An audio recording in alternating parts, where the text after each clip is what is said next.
Finally বন্ধুসকল আজি দিনটোতে অসম চৰকাৰ ফালৰ পৰা যিবিলাক আপোনাৰ ইংলিছ মিডিয়ামৰ স্কুল আছে তো সেইসকলৰ কাৰণে এটা জৰুৰী ঘোষণা কৰা হৈছে, এটা বৃহৎ ঘোষণা কৰা হৈছে।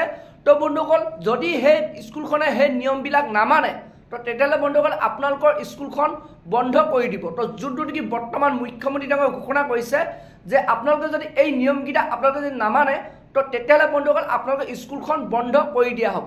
তো বন্ধুসকল যোনটো নেকি খবৰ আহিছে, যোনটো নেকি মুখ্যমন্ত্ৰী ডাঙৰে ঘোষণা কৰিছে যে অসমৰ যিবিলাক আপোনালোকৰ প্ৰাইভেট ছেক্টৰ স্কুল আছে তো সেইসকল স্কুলে এইকেইটা নিয়ম মানিবই লাগিব।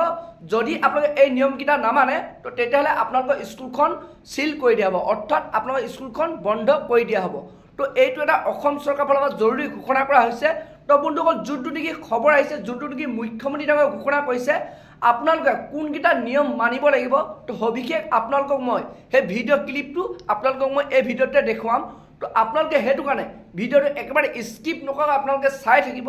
আৰু লগতে যদি আপোনালোকে মোৰ চেনেলটো নতুনকৈ ভিজিট কৰিছে চেনেলটো লাইক এটা কৰি দিব, পাৰিলে ছাবস্ক্ৰাইব এটা কৰি দিব, লগতে আপোনালোকে বেল আইকনটো অন কৰি দিব। তো যেতিয়া এনেধৰণৰ ইনফৰ্মেশ্যনবোৰ আহি থাকিব তো প্ৰথমে আপোনালোকে সেই ভিডিঅ'টো লাভ কৰিব পাৰিব। তো এতিয়া বন্ধুসকল আপোনালোকক মই জনাই আছোঁ, দেখুৱাই আছোঁ যোনটো নেকি বৰ্তমান মুখ্যমন্ত্ৰী ডাঙৰে ঘোষণা কৰিছে। তো যিবিলাক বৰ্তমান ইংলিছ মিডিয়ামৰ স্কুল আছে তো সেইসকল স্কুলে আপোনাৰ কি কি নিয়ম বৰ্তমান মানিব লাগিব। তো বলক বন্ধুসকল আপোনালোকক মই সেই ভিডিঅ' ক্লিপটো দেখুৱাই আছোঁ।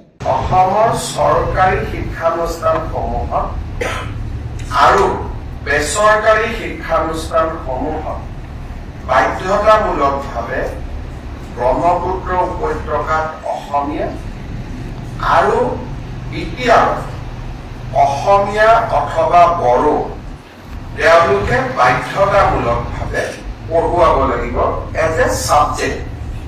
মিডিয়াম ইংৰাজী হওক হিন্দী হওক, কিন্তু এজ এ ছাবজেক্ট অসমীয়া তেওঁলোকে পঢ়ুৱাব লাগিব ব্ৰহ্মপুত্ৰ ভেলীত। কিন্তু বিদ্যালয়ত তেওঁলোকে অসমীয়াও পঢ়ুৱাব পাৰিব বা বড়ো ভাষাও পঢ়ুৱাব পাৰিব।